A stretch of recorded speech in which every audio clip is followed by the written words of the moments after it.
পঞ্চগড় জেলার তেঁতুলিয়ার এই সীমান্তে যে চা বাগান, এই চা বাগানটি বাংলাদেশের নয়, চা বাগানটি পড়েছে ভারতের সীমান্তের ভেতরে এবং এই চা বাগানে যে সমস্ত শ্রমিক কাজ করছে এরা হচ্ছে ভারতীয় চা শ্রমিক।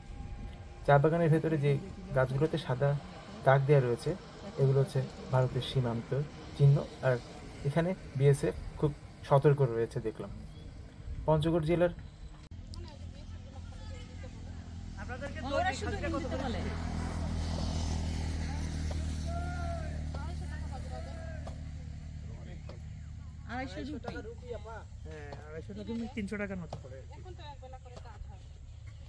আমাদের এদিক সবে বরাত গরুর মাংসের কেজি 800 টাকা, আপনাদের এদিক কত? আমাদের এদিকে আমি তো বলতে পারবো না, ওগুলো তো আমরা খাই না, হিন্দু ধর্ম করি, ওগুলো বলতে পারবো না। মুসলমানগুলো আছে একটু বুঝতে হবে। এই প্রশ্নটা কি জরুরি ছিল? শয়তানের একটা সীমাতে, হ্যাঁ, ছোট মানুষ। খুবই আশ্চর্যের ব্যাপার। এই রাজু ভাই এদিকে আসেন তো, আমাদের দুইজনকে একটু এদিকে ছবি তুলে দেন তো।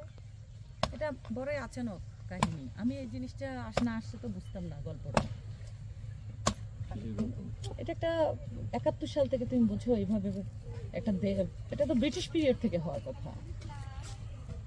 এভাবে একটা দেশ ভাগ হয়, ব্রিটিশরা এত দুষ্ট, ওই ভিউটা যেন আসে। ব্রিটিশরা দুষ্ট না, ব্রিটিশরা আমাদেরকে শিলিগুড়ি সহ দিছে, আমরা ধরে রাখতে পারি না আমাদের নেতাদের কারণে। হ্যাঁ রাজু, এই যে আমি তোমাকে ইন্ডিয়া দেখাই, আমরা এখন একটা জায়গায় আসছি, সর্বশেষ থানায়, মানে শেষ বাড়ি আর কি।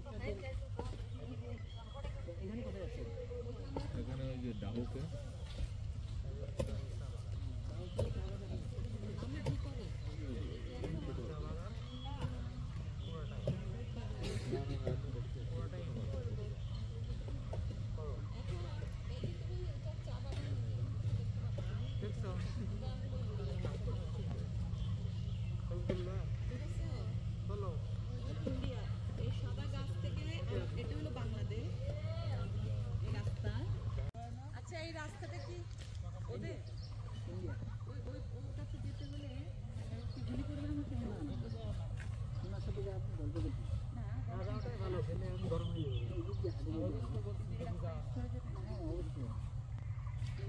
কিচ্ছু করবে না।